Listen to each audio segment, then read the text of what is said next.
નમસ્કાર, આપ જોઈ રહ્યા છો લખત ન્યૂઝ અપડેટ ચેનલ। તમામ સમાચાર અને અપડેટ મેળવવા માટે ચેનલને સબસ્ક્રાઇબ કરો અને બેલ આઇકન પર ક્લિક કરો જેથી તમામ સમાચાર અને અપડેટ તમને મળી રહે। વિસાવદરના માલધારીઓને ડબલ એન્જિન અને સંવેદનશીલ સરકારને અનુભવ થયો। માલધારીઓના આંદોલનનો બીજો દિવસ થયો પણ કોઈ નિરાકરણ નહીં। વિસાવદર માલધારી આંદોલનનો આજે બીજો દિવસ વાત કરવામાં આવે તો વિસાવદર તાલુકાના કાલાસરી ગામના માલધારીઓ દ્વારા 2008થી પોતાના માલઢોરને ચરાવવા માટે ગામનું ગૌચર છૂટું કરવા માટે થઈ લડત ચલાવી રહેલ છે। અવારનવાર મૌખિક તેમજ લેખિત રજૂઆત કરેલ ત્યારે વિસાવદરના અધિકારી દ્વારા વિસાવદરના સર્વે નંબર 82માં લેન્ડ ગ્રેબિંગ હેઠળ ફરિયાદ દાખલ કરેલ, પરંતુ સવલવાળી જમીન વહીવટીતંત્ર દ્વારા પોતાના કબજામાં નહીં લેતા ભૂમાફિયા દ્વારા ફરીવાર કબજો કરીને વાવેતર કરેલ। ત્યારે કાલાસરી ગામના ગૌચર જમીન કે જેના સર્વે નંબર 257 તેમજ અલગ અલગ સર્વે નંબર થઈને ટોટલ 3000 વીઘા ગૌચર જમીન ઉપર ભૂમાફિયા દ્વારા કબજો કરેલ।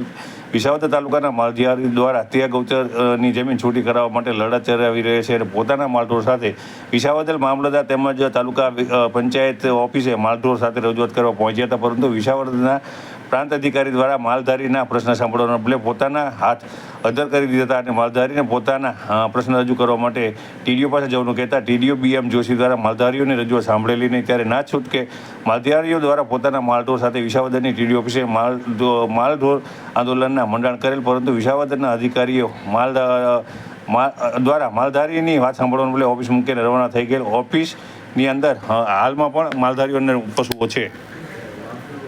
મેરામભાઈ લાખાભાઈ મેવાડા। પ્રશ્ન અમારો એ છે કે ગૌચર અમારું ખુલ્લું કરતા નથી, માપી ગયા છે, ખાંભા મારીને વાહે પાછું વાવેતરે ચાલુ કરતા જાય છે। અમારો પ્રશ્ન એ છે કે ખાંભા મારી અને JCB મારીને ખાલી કરી રાખે અને આ કોઈ કાંઈ ધ્યાન દેતું નહીં। અમે કાલના આવ્યા છીએ, અહીંના અધિકારીઓ બધા ઓફિસ અમને હોપીને વયા ગયા છે। અમને કે તમે ઓફિસ માર્યું, અમે ઘરે વયા જાય। નિર્ણય જ્યાં લગી અમારું ખાલી નહીં થાય, JCB લઈને નહીં આવે ત્યાં લગી અમારે અહીં રહેવાનું છે। અમારું નામ ભૂટાભાઈ બાબાભાઈ વિસાવદર કારેઠા, તાલુકા પંચાયત પાસે રહેવાનું। અમારો પ્રસંગ છે આ, અમે વારંવાર રજૂઆત કરી ગૌચરની, પણ કોઈ અધિકારી અમને જવાબ આપતા નથી અને મુદત આપી પણ એ પ્રમાણે પાછું કામ થતું નથી। ગૌચરબાજી ધૂળ બેફામ ખોદાય છે। અત્યારે ગાઉનું ગૌચર બધું વરાઈ ગયું છે, પણ આનો અમને કોઈ જવાબ આપતા નથી અધિકારી કોઈ પણ। 2-5 દિને જવાબ આપી અને અમને અહીંથી છૂટા કરી મૂકે છે।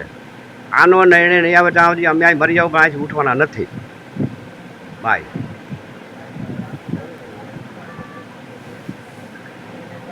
કાલે સવારના અમે આવ્યા છીએ, પણ આમાં કોઈ અમને જવાબ આપ્યો નથી અને સાહેબે એવું કીધું કે તમે તારે અહીં રોકાવો, મને કોઈ વાંધો નથી ભાઈ।